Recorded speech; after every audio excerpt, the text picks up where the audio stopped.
Boa noite, Uberaba. Boa noite, toda a região. Boa noite para todo mundo que está curtindo com a gente aqui o podcast dela com elas.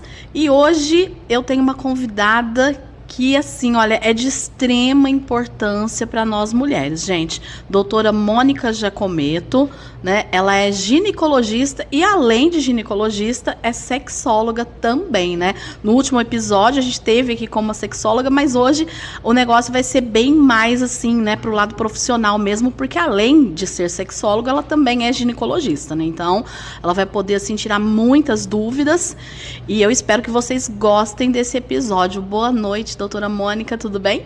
Boa noite, muito obrigada pelo convite, né? A gente informar e cuidar dessas mulheres sempre é um prazer, né? Quanto mais informação, melhor. Lógico, sempre muito importante, né? Doutora Mônica, para a gente começar o nosso bate-papo, eu gostaria que a senhora falasse um pouquinho, assim, sobre o que é a ginecologia. Então, a ginecologia, né, vai ser nossa responsabilidade cuidar dessa saúde da mulher, né?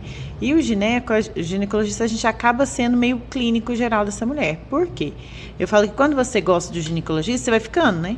Vai. Então, ficam vidas inteiras. Então, como a gente tem a oportunidade de ver essa paciente todos os anos, é lógico que nosso foco é o Papa Nicolau, a saúde do útero, a saúde da mama, mas a gente acaba, conforme a faixa etária dessa mulher, pedindo outros exames, né? Por exemplo, eu que hoje trabalho mais com mulheres 35 mais, a gente começa, por exemplo, a pedir ultrassom de tireoide, porque é uma coisa comum aparecer nódulo de tireoide depois dos 40. A gente começa a fazer Doppler de carótida por conta justamente desse passar do tempo, e a gente pode ter aumento de placas, né, nas artérias. Enfim, a gente acaba cuidando um pouquinho mais do que da saúde ginecológica dessa mulher, né? A gente acaba expandindo mesmo.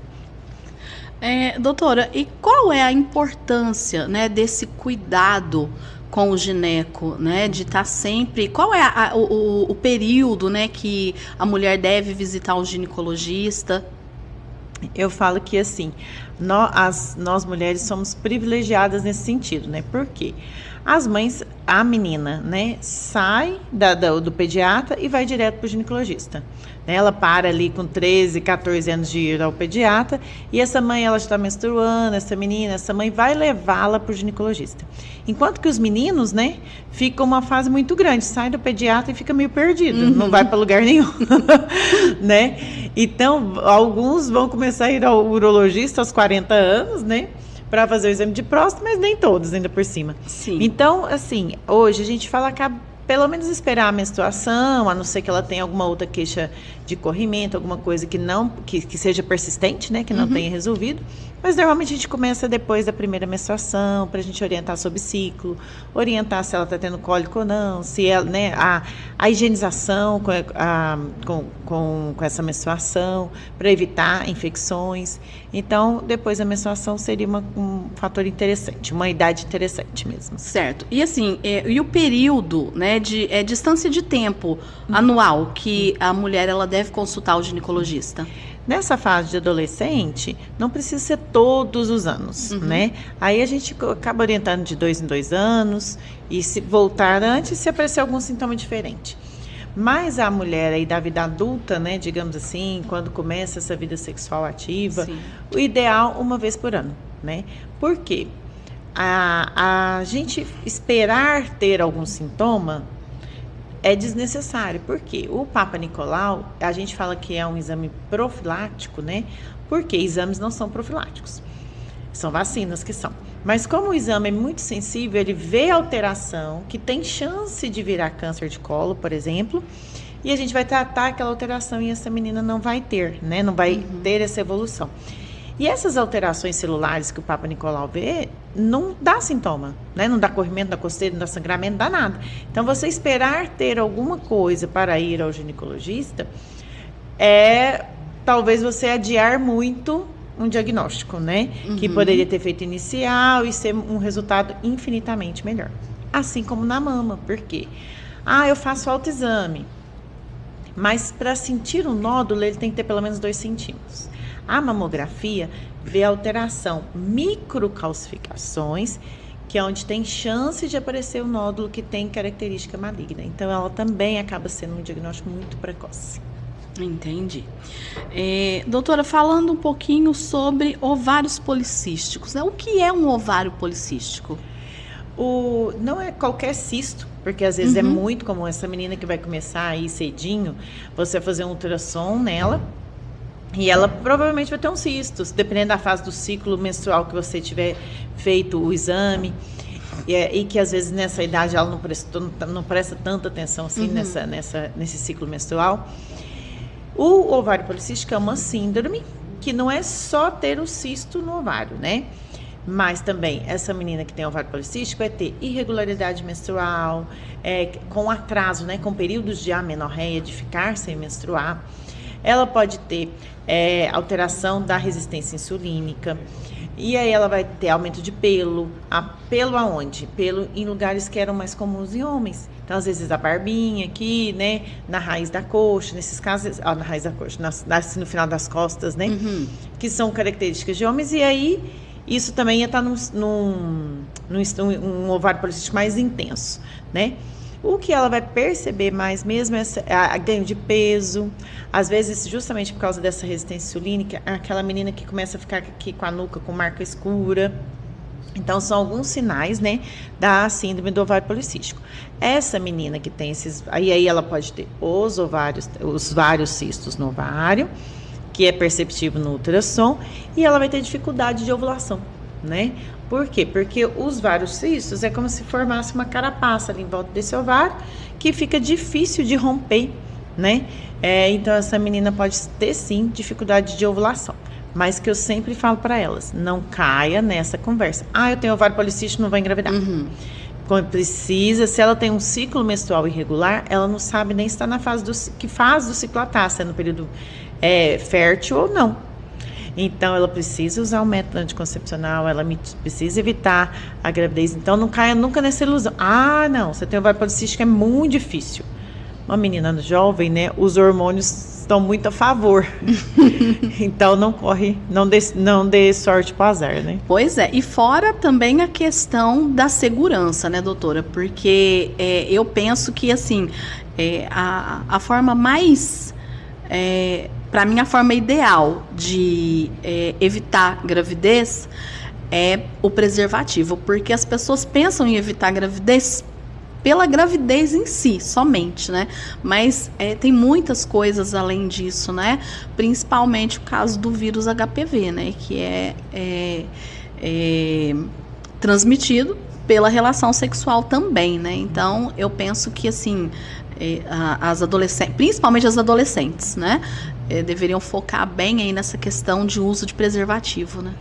O que acontece, né? O HPV, né, justamente, a gente vai descobrir num exame de Papa Nicolau de rotina, ele não vai dar sintoma nenhum nesse início, e a contaminação pela relação sexual é muito mais comum, né? E o que acontece? Hoje, começa-se a vida sexual muito ativa muito cedo e tem, felizmente, enfim, uma alta rotatividade, um alto número de contato, um alto número de parceiros num pequeno espaço. Se você tem mais atividade, se você tem mais contato, sua chance, né, de se contaminar pelo HPV realmente aumenta. Então, o preservativo seria muito interessante. Bem interessante, né? E fora também que, assim, numa idade muito jovem, a cabecinha é muito, vamos dizer assim, né? Como dizia minha avó, é muito avoada, né? Então, assim, aquela frequência, porque é importante que se tome o contraceptivo, até, assim, se der certo, né? Até no mesmo horário, todos os dias, né? Para que tenha essa questão do tempo do remédio, né, no organismo, né, da ação mesmo, né?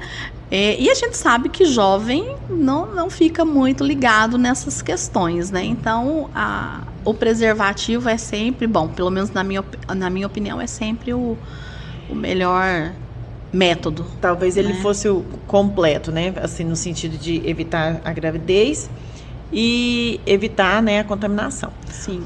O problema é que a gente, às vezes, né, confiar só no preservativo nessa fase é um pouquinho mais complicado do que a gente queria. Por quê? Falta habilidade técnica. Também, né? Da colocação. E afoito, e ansiedade, e com medo se vai dar certo ou não, se alguém vai chegar ou não. Então, assim, contar só com o preservativo é um pouquinho, eu falo que é contar com muita sorte.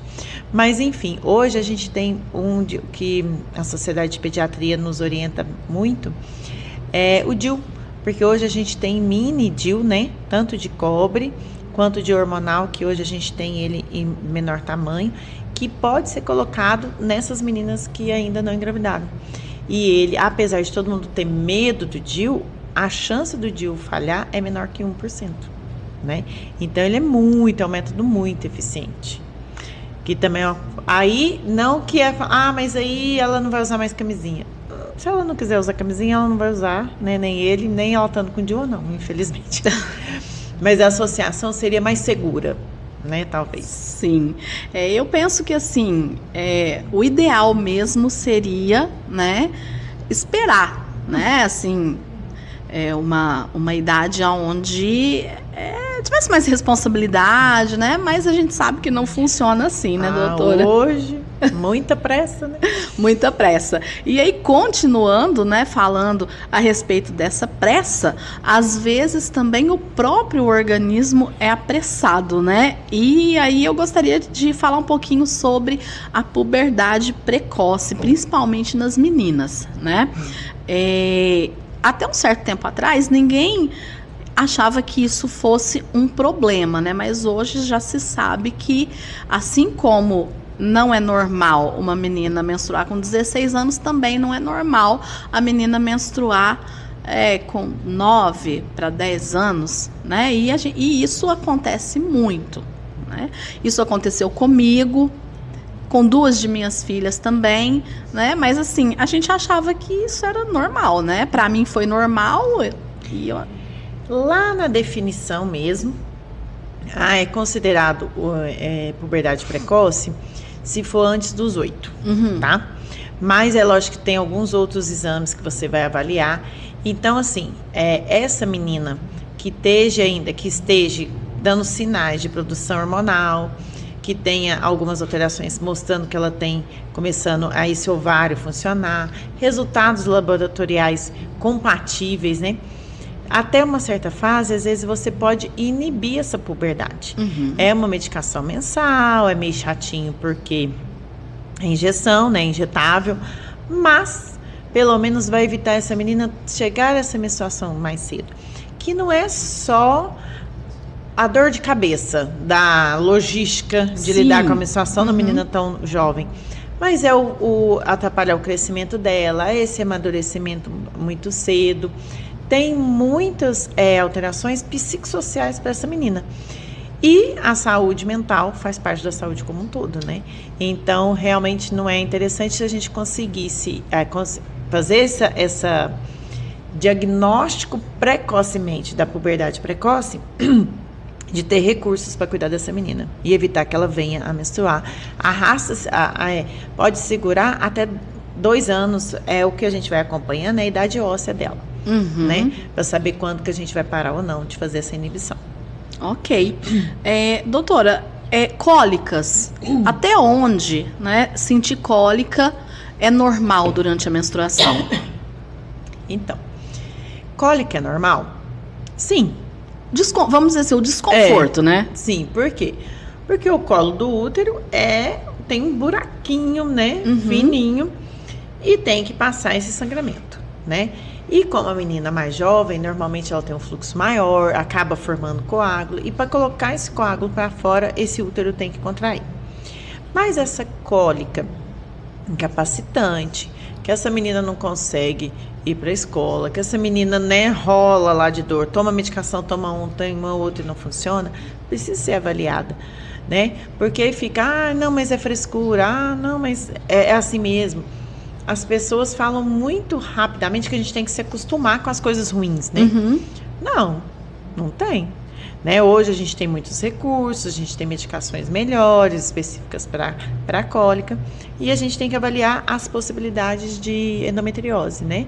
Que é uma, que eu costumo falar assim, que é uma doença benigna, que tem um comportamento maligno, né? Porque ela pode ir se estendendo para dentro dessa cavidade abdominal, ela pode, gerando essa incapacidade, pode gerar no futuro a infertilidade dessa mulher. Então, não é uma doencinha bobinha, né? Então, a gente precisava dar um pouquinho mais de atenção e relevância para essa endometriose, para essa investigação. E falando um pouquinho mais sobre a endometriose, o que é a endometriose, né? O que ela faz, né, dentro do corpo da mulher que causa todas esses problemas, dores, um fluxo desregulado da menstruação, né? Aí a infertilidade. Então, dentro do útero a gente tem o endométrio, que é a camada que descama durante a menstruação. A endometriose são focos desse endométrio fora do útero. Então, pode ser na parede do útero, às vezes instala no intestino, que pode. Se ele, imagina, então, que eu falei assim, que ele tem um comportamento maligno. Por quê? Esse foco de endometriose vai crescendo, por exemplo, em volta do intestino, pode causar obstrução intestinal, por exemplo. Por fora, como se tivesse, assim, tem a luz, né? E essa endometriose vai crescendo ali, endurecendo essa parede dele, pode causar obstrução, muita dor, né? E por quê? Quando essa menina menstruar, o endométrio de dentro do útero sangra e esses focos de endometriose sangram também. E aí o sangue dentro da cavidade abdominal é extremamente irritativo. Entendi. Aí como, né, então, aí se formou o foco, pode obstruir a trompa, ficou infértil. Esses focos de endometriose têm uma certa atrapalha a ovulação, né? Então também vai atrapalhar a fertilidade dessa mulher. A senhora tocou aí no assunto trompa. Por que acontece a gravidez tubária? Erro. O que acontece? A trompa é muito fininha. Imagina o fio de cabelo. Por quê? Porque quem vai passar por lá é microscópico, tá? O espermatozoide é microscópico, o óvulo também. O certo é o óvulo vir aqui e encontrar o espermatozoide, e o espermatozoide entra, né, durante depois da relação, eles encontrarem nesse mais finalzinho da trompa. Por quê? Quando o óvulo e o espermatozoide encontrarem, eles vão começar a se dividir, certo? E é muito rápido.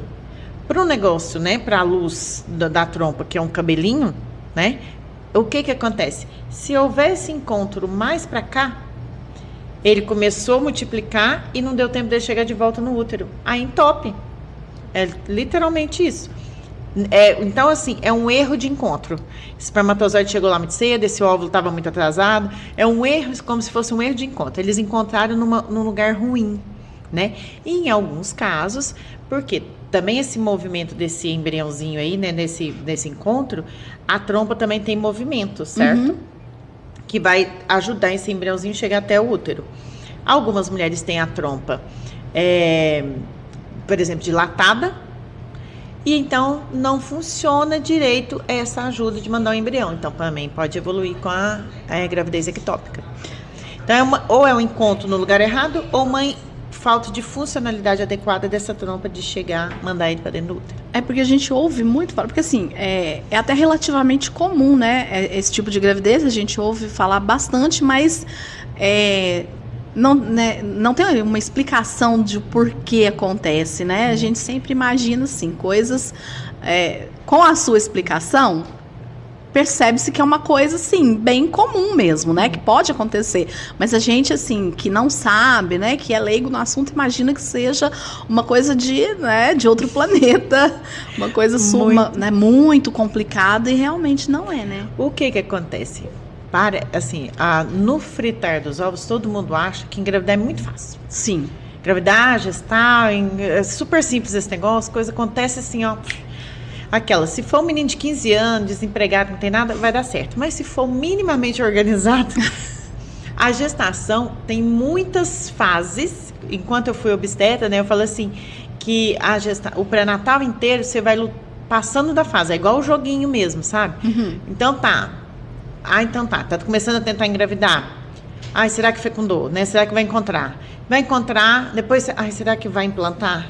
Os 12 primeiras semanas ali, implantou num lugar legal, esse embrião vai seguir adiante. Aí passou das 12 semanas. Como é que vai ser esse crescimento? Tá formadinho? Chegou com 20 semanas? Não, tem todos os pedacinhos. Mas e agora? Será que a gente vai chegar até no final? Será que ele vai crescer? Será que ele vai manter o ganho de peso? Será que ele vai ter a produção de líquido normal? Será que ele vai chegar a termo? Será? Então, assim, parece que a gravidez é o negócio mais simples do planeta. E é muito complicado. Engravidar é difícil. Manter uma gestação é difícil, né? Toda essa evolução, esse cuidado, né, é muito mais complicado. O chegar até aqui é um pouquinho mais complicado do que a gente pensa. Um amigo meu sempre falava assim, vocês são obstetras, vocês devem ser tudo louca. Vocês são obstetras e engravidam, sabendo tudo que pode dar de errado. Mas maternidade não é racional, né? É emocional, porque se a gente pensar, a gente não ia correr o risco, não. Pois é. E tem aquele ditado, né? Não, mas como a senhora falou, é muita frescura. Gravidez não é doença, né? Não, realmente não é doença. Mas, assim, de repente pode até se tornar, né? Porque cada gravidez evolui de uma forma, né? E o que acontece? É um estresse enorme durante um grande espaço de tempo. Se você for ver, né, que a nossa data aí do neném nascer até 40 semanas são 10 meses, certo? E ainda por cima, 45 dias após esse parto, ainda esses hormônios voltando ao lugar. Então, tudo que acontece que essa mulher tem, assim, alguns problemas dela que pode ser ainda consequência dessa gestação. Então, essa mulher fica extremamente comprometida e desalinhada aí com tantos hormônios durante 1 ano. É muito tempo. Então, é como se você pensasse num carro, e hoje a gente está vendo a maternidade ser muito postergada, essa romantização que a mulher pode ser gestante em toda a fase da sua vida, que é tudo lindo. Não é. O que a gente vê na mídia é um caso esporádico, assim, muito pequeno, frente à complicação que pode ser. Você é um carro. Se você tiver um carro bem conservado e um novo na sua garagem, e você resolver ir de carro para o Nordeste, você vai pegar o carro novo ou bem conservado? O bem conservado, você sabe como é que ele anda aqui. Mas você vai pegar ele e estressar ele nessa viagem?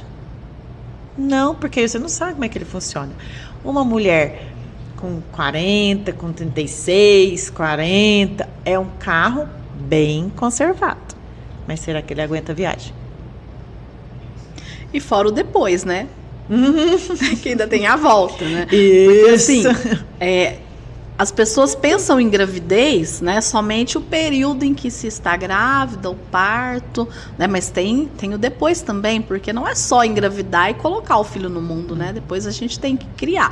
E assim, eu tive uma gravidez temporona, né? Como os antigos falavam. Eu tive a minha última filha com 37 anos. E assim, a disposição é completamente diferente. Completamente diferente. E não só na questão, né, de acordar à noite, do choro, da febre.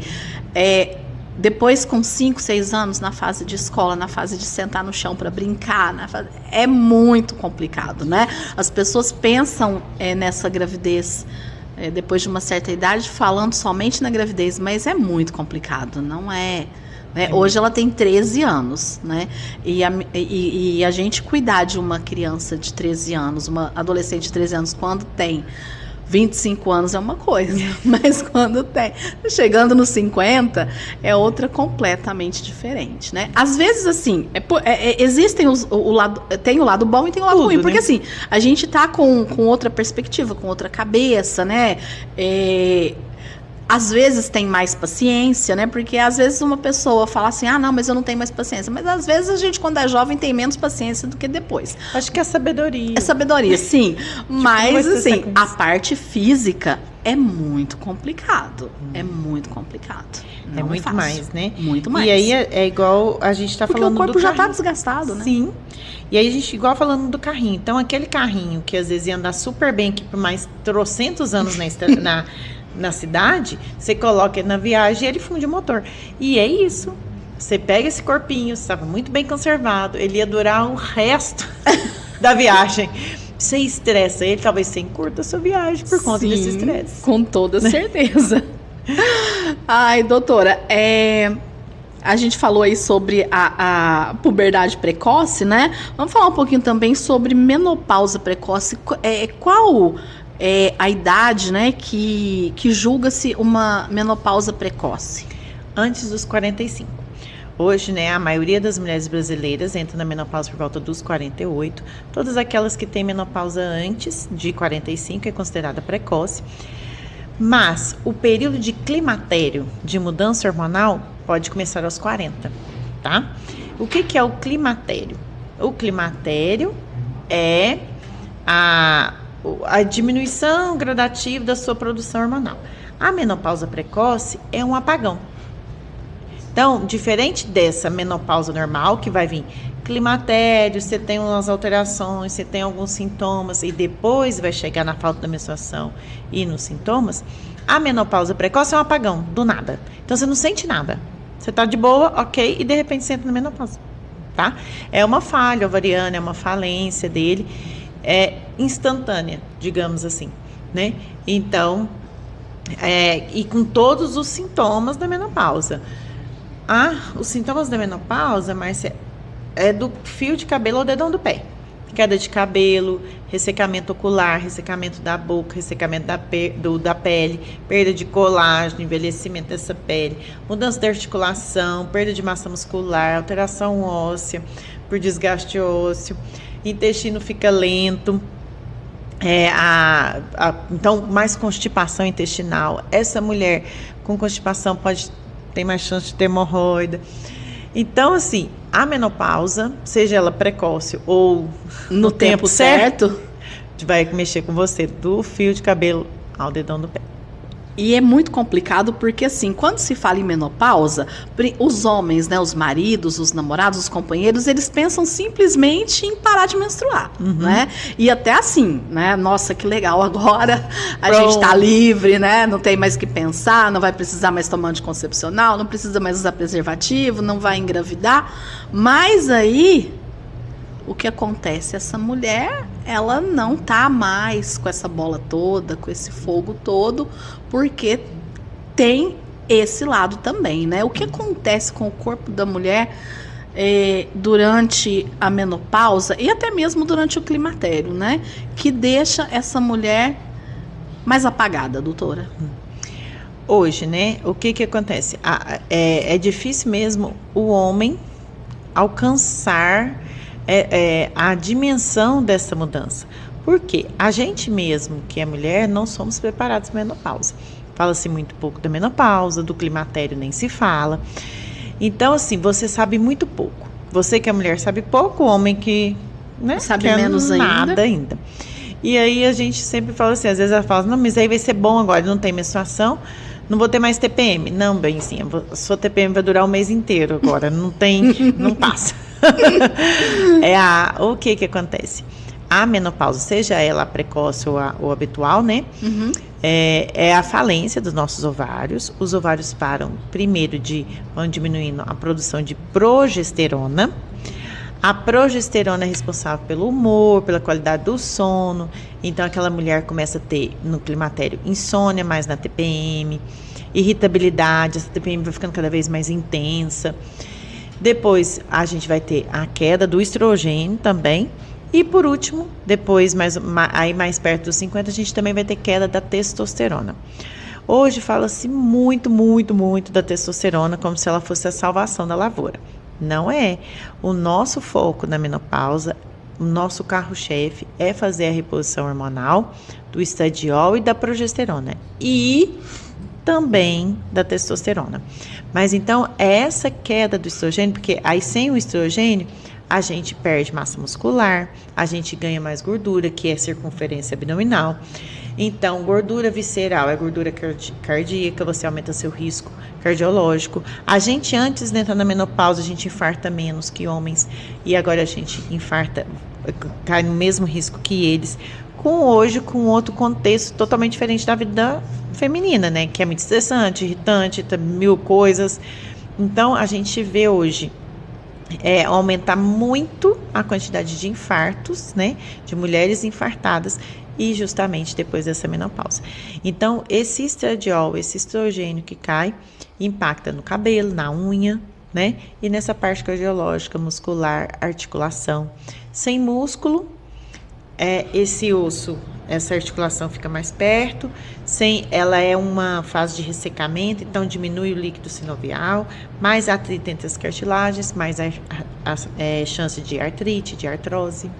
Mas eu penso assim que essa questão de que criou esse mito de que a testosterona é a salvação da lavoura, porque assim, de um tempo pra cá, a mulher ela teve assim a vida sexual muito mais ativa e muito mais liberta, né? Então, assim, quando se fala em menopausa, a primeira coisa que a mulher pensa é na questão de cair a libido, né? Então, o que a mulher quer, e até mesmo que os companheiros querem, é que ela volte, né, a ter a mesma libido que antes. Então, acho que por isso um pouco também que criou-se esse mito, né? Mas, assim, não é só isso. Tem outras coisas, tem qualidade de vida também, né?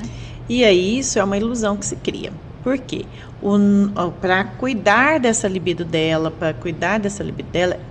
o estradiol e a progesterona tem que estar equilibrada. Se ela usar só a testosterona, ela pode tomar banho de testosterona. Se a gente não equilibrou o estradiol e a progesterona dela, essa testosterona não vai fazer esse efeito que eles querem. Então, assim, aí é uma ilusão. E aí, hoje, a gente vê um grande número de mulheres recorrendo pelo desespero a usar, muitas das vezes, doses hormonais.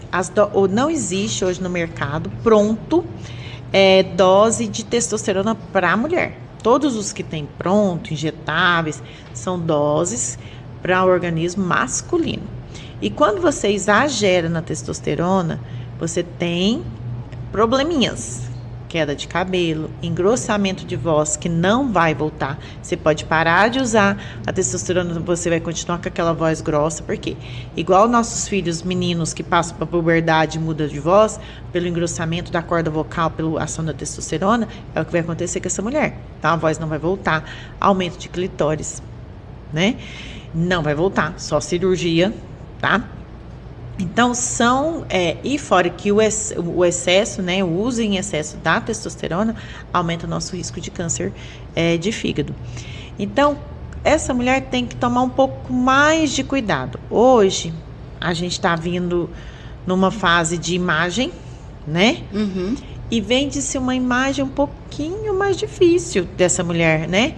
Porque é um corpo muito forte, muito masculinizado. E se for a base de excesso de testosterona, ela pode ter um impacto negativo na saúde dela. Entendi. Continuando aí falando sobre a menopausa, doutora, e falando também aí sobre essa cobrança, né, que se tem da sexualidade feminina, porque antigamente a mulher nem dava muita bola para isso, né? Era mais aquela coisa assim, não sei se dava, se não dava, mas acabava que a mulher se escondia muito, né, nessa questão de sexualidade, até por conta da sociedade, né? Mas falando um pouco aí a respeito disso, né? O que a senhora tem sentido assim no consultório com as suas pacientes, né? Quais são assim não seriam as queixas, né? O que levam essas mulheres ao seu consultório para falar a respeito disso? Hoje, 80% dessas mulheres vão reclamar da libido. E 100% delas vai querer uma resposta mágica. E isso não existe. A libido feminina, a queda da libido feminina é multifatorial. E hoje, o que a gente vem, né? É lógico que a queda hormonal, aí a gente pode chegar lá, mas eu falo assim, a libido tem muito a ver com essa em maior número, com essa sobrecarga dessa mulher, que essa mulher que faz tudo, que dá luz ao capacho, essa mulher que assume o relacionamento e cuida, e aquele parceiro às vezes é um coleguinha, né? Uhum. Ou um filho mais velho. Essa mulher está vindo de um panorama muito sobrecarregada. E aí essa mulher muitas das vezes acorda às 5 e dorme à meia-noite. Como é que ela vai ter libido? Não dá. A hora que ela deitar à meia-noite, ela está contabilizando o pouco que falta para ela acordar. E o rapaz, né? A gente está falando de uma relação hétero, mas assim, no relacionamento mesmo homoafetivo, sempre tem um que tem um comportamento e o outro tem outro. Aí o outro está lá, pleno, sentado, ele chega do trabalho, ele trabalhou também, né? Mas ele chega, senta, assiste qualquer coisa, vê o celular, tem tempo de ter ideias mirabolantes. E ela tá onde? Manda uniforme, manda não sei o quê, o menino dormiu, a tarefa do menino, a tarefa não sei o quê, tem comida, o que vai ser almoço, e ele lá tendo ideias mirabolantes, não é não? Aí eles vão deitar. Aí ele descansou o corpo e ainda teve tempo de ter fantasia. Como é que ela chega lá? Contando os minutos. E aí eu escuto cada vez mais histórias assim. Aí eu enrolo no banheiro, eu enrolo na sala, enrolo na cozinha lavando para ver se ele dorme. Aí a hora que eu escuto ele roncar, eu deito na beiradinha da cama para ele não acordar. Porque ela tá cansada, ela não quer perder tempo. Cadê a parceria? A família é uma cooperativa. A gente ainda tem uma conotação e a gente ouve muito. Não, mas meu marido é muito bom, ele me ajuda. Uai, se ele te ajuda, a responsabilidade é só sua? Se ele te ajuda, então ele vai fazer quando ele quiser, quando ele puder. E, sinceramente, meninas, só colocar, porque ele me ajuda muito, ele põe a roupa no arame, que tirou da máquina. Ah, não, tá pouco, tá não? Te descansou? Não. Então, essa mulher está sobrecarregada e essa mulher fala para ele? Na maioria das vezes não, né? Por quê? Porque hoje tem os emblemazinhos, mulheres super, mulher maravilha, mulheres incríveis. Exatamente. Pra quê mesmo? Não tô entendendo por que eu tenho que ser incrível e super. Não tô entendendo porque eu tenho que ser maravilha. Eu só preciso ser mulher. E aí, a gente consegue manter esse super durante o tempo. Só que agora, depois dos 45, depois o seu rendimento volta lá no carrinho. É outro. O seu rendimento é outro, o seu corpo não dá conta de fazer mais. Você ficou com preguiça? Não. É o seu corpo que não consegue fazer tudo que você fazia. Aí você chegou nessa relação. Aí você está estressada, cansada, irritada, porque você está se achando injustiçada e também não foi lá e escreveu. Não estou falando brigar com ele. Mas fala, olha, meu querido, assim, a divisão aqui do serviço está meio difícil, né? Está meio ruim, está pesando mais para um lado. Se você chega irritada, a libido feminina precisa de encantamento, de cantada, de tempo. Aí ela tem que acordar daqui 5 horas. Vou fazer uma rapidinha, bem rápida, né? Só que quando ela era nova, o corpo respondia na mesma velocidade e ia rapidinho até que saiu alguma coisa. Agora a gente ficou mais devagar, a lubrificação ficou pior, ficou mais lento. E se seu parceiro for da sua idade, ele tá ficando mais rápido. Exatamente. Até porque eu em casa eu sempre falo, não é a mesma coisa. Ainda que o parceiro, que os dois tenham a mesma idade, né? O que o corpo da mulher viveu nesse tempo não tem comparação, né? E, assim, é igual a doutora falou, não é brigar, mas a gente tem que fazer eles entenderem, porque quantas vezes eu falo lá em casa, quantas vezes você menstruou? Quantas vezes você engravidou? Né? Quantas vezes você deu à luz, quantas vezes você amamentou. Então, assim, só pelo fato de ser um corpo feminino, já é completamente diferente o nosso desgaste. Eu acho que não tem comparação, né? Por mais que... mas eu trabalhei mais. Mas sei lá, às vezes o trabalhar, ele traz até benefício, traz até mais benefício, porque quem sai de casa para trabalhar, porque tem isso também, né? Às vezes eles jogam na cara, não, mas você só fica em casa, você faz, né, alguma coisa, e você vai, senta, você assiste televisão e tal, mas assim, eu acho que até o sair de casa já deixa, né, já é uma vantagem, né? Essa mulher que às vezes não tem essa divisão de tarefas e fica ainda mais sobrecarregada, essa mulher que só fica em casa, como só, né? Uhum. O só fica em casa não tem férias, não tem final de semana, porque você continua só trabalhando também no final de semana. Uhum. E no feriado prolongado, seu trabalho piora, porque tem mais gente em casa. Então, quando que você vai falar abertamente? Porque também ficar só remoendo, xingando, falando, é falta de comunicação. Sim. E aí esse homem que está mantendo cada vez menos tempo a ereção e essa mulher que ficou cada vez mais lenta a lubrificação, como é que vai ser? Como é que eles vão se encontrar? Aí eles têm que entender que a relação mudou, que está diferente. E como é que você vai fazer isso? Né? De novo, comunicar para ele. Por quê?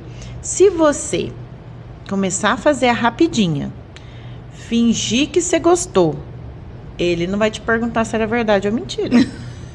Ele vai ficar ótimo, falar, beleza, já resolvi. Eles já são mais lentos, né? E ainda se a gente confirmar isso, né? E aí o que acontece? Aí lá na frente, ele não vai entender também você. Você não falou que gostou? Você não falou que estava bom? Aí ele fala, mas por que ela não quer um negócio que estava bom? Então também faltou comunicação. Aí mas você está falando que é culpa nossa. Eu estou falando que é culpa da falta de diálogo. E vocês, as mulheres procurarem a testosterona como a solução, não vai adiantar. Porque tem muito mais a ver a lubrificação com o ouvido, com a cantada, com o cortejo. E é lógico, a parte, né, que a gente muda, essa lubrificação muda, tem atrofia, tem dor. Isso a gente consegue resolver, tá? Uhum. Melhorar a lubrificação, rejuvenescimento íntimo, né? Porque hoje a gente tem o laser, melhora e muita qualidade que a gente não tinha recurso antes. Pois é. Então, eu brinco sempre que a gente está sempre buscando, né, pelo rejuvenescimento que todo mundo vê, né? No rosto, né? E às vezes esquece um pouquinho desse outro lado, né? Como é que funciona essa questão do rejuvenescimento, doutora? E aí as mulheres ainda não... Aliás, eu acho que tem gente que nem sabe que existe, né, que existe a gente tem, esse tratamento. A gente vai falando, né, cada vez mais, mas ainda, apesar do laser não ser novinho, ele tem mais de 10 anos. Não é uma tecnologia em teste, tá? Então, já tem mais de 10 anos, né, que ele existe. Só que ela pensa só no rosto. Se perguntar sobre botox, sobre fio de sustentação, todo né? mundo tá sabendo. Nossa, aquela coisa estranhíssima que é o tal do peeling de fenol, né? Que pelo amor de Deus, estranho, invasivo. Falo que eu não sei se quem é mais corajoso, o médico que faz ou que recebe, né, a aplicação. Mas e às vezes esquece de uma coisa assim que... Porque nós somos únicos. Sim. Se você já começou a fazer estímulo de colágeno facial, a região íntima também passou. Só que ela é terceirizada, ela não é prioridade, a sexualidade vai indo, vai fazendo, vai mais ou menos. E acaba que assim, né? Porque eu penso que o prazer, ele reflete, né? Ele reflete no rosto, ele reflete na pele, né? No sorriso. E na ânsia, assim, eu falo que mulher, ela é muito competitiva e muitas vezes, assim, não é nem para outros homens e nem para o companheiro, né? Ela é competitiva entre as amigas, entre a outra mulher que está passando do outro lado da rua. Então, ela fica muito preocupada em estar mais bonita que a outra, né? Mas eu penso que essa questão da intimidade, ela reflete muito também, né, doutora? A segurança, a autoestima, é se sentir completa, né? A vida sexual não é importante. Segundo a Organização Mundial de Saúde, é assim. Por quê? Vai impactar na sua autoestima, vai impactar na sua saúde mental e você vai estar se sentindo incompleta. Por quê? Você ainda Você ainda tem gás para ser profissional, para fazer projetos novos. Você ainda tem gás para cuidar desses meninos, cuidar das coisas, cuidar da casa, ser uma boa filha, cuidar dos pais. E de repente, só na vida sexual que você ficou velha, fica destoante. Porque as mudanças são inevitáveis, essa perda de lubrificação, essa perda de elasticidade, mas você não pode se acostumar. A palavra de não, é normal. É normal, assim mesmo, você tem que acostumar. É normal, porque acontece com todas nós. Mas você tem que se acostumar, não dá. Ninguém se acostuma com coisa ruim. Ninguém se acostuma com dor. E quanto mais dor você tiver... É a mesma coisa falar que tem que acostumar com uma unha encravada, né? Não é? Não tem. Quanto mais dor você tiver, menos libido você vai ter. Então, essa mudança hormonal que você está tendo, a gente pode recuperar sim. O laser hoje é um procedimento seguro, igual eu estou te falando, ele já é antigo, não é um teste, tá? E devolve essa elasticidade que a gente antes não conseguia. Eu já sou ginecologista há 22 anos e eu trabalho com laser há 6. Então eu sei como era restrito, né, essa devolução da qualidade dessa vida sexual só com a reposição hormonal. Porque muitas das vezes a gente conseguia melhorar a lubrificação, conseguia melhorar o túnel, mas não conseguia melhorar a elasticidade aqui da portinha. Então fazia fissura. E ela continuava sem ter capacidade, conseguir ter relação, porque sentia muita dor, né? Então hoje o laser é indolor, porque às vezes você pensa, nossa, o laser lá vai doer. A parede vaginal, ela é muito pouco inervada, porque ela foi feita para passar um menino. Então, o laser é indolor, são 3 dias sem relação e 3 dias sem piscina depois. Mais nada. E melhora infinitamente a qualidade da relação, com associação com a reposição hormonal. E ainda, por cima, algumas mulheres, pela perda do colágeno, começam a ter incontinência urinária também. Porque perde colágeno em volta dessa uretra. A hora que ela espirra, a hora que ela tosse, a hora que aumenta a pressão abdominal em cima dessa bexiga, ela começa a perder xixi.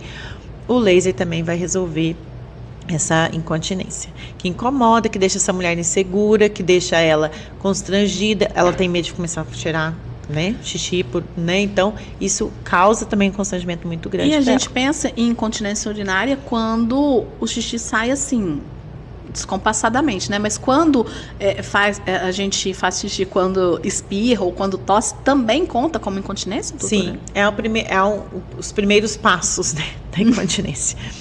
Que aí depois você vai começar a ter incontinência, ela vai evoluir, essa perda de colágeno vai aumentando, e aí o que vai acontecer? Você vai começar a ter perda de urina aos pequenos esforços, tipo andando, tá? Você tá andando e perde. Então, agora você ainda precisa da pressão abdominal em cima da bexiga, nessa fase inicial. Então, eu falo que não é uma praga. É verdade, assim, é uma evolução. Você começa perdendo quando você faz exercício e ela vai se estendendo, vai piorando. E algumas mulheres que já fizeram a cirurgia de colocar a telinha, às vezes volta a perder o xixi. Por quê? A telinha saiu do lugar, é que o colágeno em volta dessa uretra diminuiu. Então, quando a gente consegue fazer o laser nessa mulher também, é como se a gente produzisse colágeno em volta dessa uretra e reajustasse nessa telinha. Então, porque mesmo a cirurgia, o sling, né, que a gente fala, que coloca essa telinha, não é definitivo.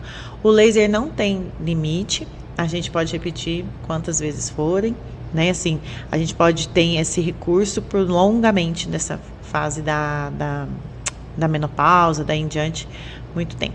E aí, no caso, então, esse laser, ele vai estimular a produção de colágeno, seria isso? E aí, vai estimular a produção de colágeno, vai melhorar a circulação ali local, então impacta melhorando a lubrificação, melhorando essa incontinência, melhorando às vezes as cândidas de repetição. Por quê? Com a atrofia, com má circulação, essa mulher está sempre tendo infecção vaginal, então acaba melhorando também a resistência dessa mucosa. Não só a resistência física, da elasticidade, como a resistência mesmo de proteção contra as doenças infecciosas aí. Doutora, só para a gente encerrar, sempre existiu um mito, né, sobre a questão da reposição hormonal, né? O que a senhora pensa sobre a reposição hormonal? Ela tem mais prós ou mais contras? Muito mais prós. Ontem eu até fiz um stories lá no Instagram, né, no meu, falando que aí saiu agora o consenso que é feito pela SOBRAC, que é a Sociedade Brasileira do Climatério. E os trabalhos mostram que fazer reposição hormonal aumenta uma a cada 1.000 mulheres no ano. Esse risco, porque o maior medo é o câncer de mama. Mas quem não faz reposição hormonal aumenta o risco de infarto. Hoje morre-se 10 vezes mais mulheres de infarto do que de câncer de mama. Infarto, aneurisma, AVC. Então, osteoporose vai piorar. E quem nunca viu uma historinha de um velhinho que quebrou e caiu? Porque não caiu, quebrou e caiu. E é uma coisa grave, né? Então, hoje, a reposição hormonal, a gente usa o estradiol transdérmico, não aumenta risco de trombose. Então, a mulher que é hipertensa, a mulher que já teve trombose pode usar. Então, ampliou muito a segurança para essas mulheres. E a progesterona, ela é oral, então é usada, porque aí hoje vem esse polêmica, se é bioidêntico, não, tudo é sintético porque eu produzo, né? Mas é feito com estradiol e progesterona micronizada, que é a reposição mais segura a médio e longo prazo. Tanto é que a gente não tem nem data. Hoje fala-se já na reposição hormonal, que não tem uma data de você ter necessidade de parar de fazer a reposição. Aí vai fazendo a reposição e vai fazendo exames para controlar, para saber como é que tá. E aí, o benefício, uma coisa que eu falo assim, o benefício que traz para a vida dessa mulher, ela não quer ficar sem hormônio. E você precisa fazer receita, concorda? Você tendo que fazer receita para ela, ela precisa comparecer no consultório. E aí você pega no pé, essa mulher vai estar mais olhada, ela vai estar com os exames de rotina em dia, porque você está no pé dela. Agora essa mulher, não, estou protegida, não vou fazer reposição hormonal. Estar 10 quilos acima do peso, aumenta muito mais significativa a sua chance de desenvolver o câncer de mama. Então, você vai achar que está protegida, que está lá tranquila, sem reposição, que não vai acontecer nada, e você, às vezes, está correndo um risco maior do que aquela que está fazendo reposição, que está olhadinha, que está cuidando, que está fazendo atividade física. Não é falando, você está falando que a mulher que tem culpa, né, do câncer dela, que também o povo é mal. Pra caramba com esse negócio, né? Fala que é uma doença da alma. Não, gente, é uma doença. É lógico que são somatórios de fatores. Mas hoje os trabalhos mostram que fazer a reposição hormonal não aumenta significativamente aumentar o risco dela desenvolver o câncer de mama. Nossa, doutora, olha, foi um prazer receber a senhora aqui hoje. O papo foi muito interessante, foi muita informação mesmo. A gente só tem a agradecer a sua presença aqui no podcast. E eu agradeço também, porque assim, a gente tem que falar mais sobre menopausa. Sim. Por quê? Porque se acontece a menopausa aos 48 anos, é a outra metade da sua vida. Como é que você vai se conformar com esses sintomas todos? Não precisa. Não deixa ninguém te convencer que você tem que acostumar. Não, ninguém tem que acostumar com coisa ruim. Você tem que procurar ajuda adequada. Pare de ir atrás de pessoas loucas, porque hoje a internet traz muita informação, mas vende-se muitas coisas loucas lá. Sim. Também. Tomar cuidado, procurar a procedência desse profissional. Mas a reposição hormonal de forma adequada, acompanhada, é muito mais segurança e qualidade de vida para você. Sempre é muito mais vantagem, né? Mas você precisa de ajuda. A menopausa não é o fim. A menopausa é só mais uma fase. E a outra metade. Não é? É a outra metade inteira. Você vai continuar trabalhando, você tem que continuar tendo que criar meninos. Não, você tem que cuidar de você. Só que a menopausa exige uma coisa que a gente nunca fez até agora. Colocar a gente na lista de prioridade. Quando que você vai colocar você na lista de prioridade? Agora a menopausa custa caro. Ela te cobra rápido que você se coloque na lista de prioridade. A conta agora chega muito rápido. É artrose, é artrite, é tanta coisa. Se você não fizer musculação, se não cuidar da sua atividade física, se você não cuidar da sua alimentação, essa conta vai chegar rápido. Então, veja a menopausa como um benefício. Que agora, forçado ou não, você tem que se colocar na lista de prioridade. É isso aí, gente. Olha, a doutora tá falando e é o certo, viu? Tem que se colocar em primeiro lugar, né, doutora?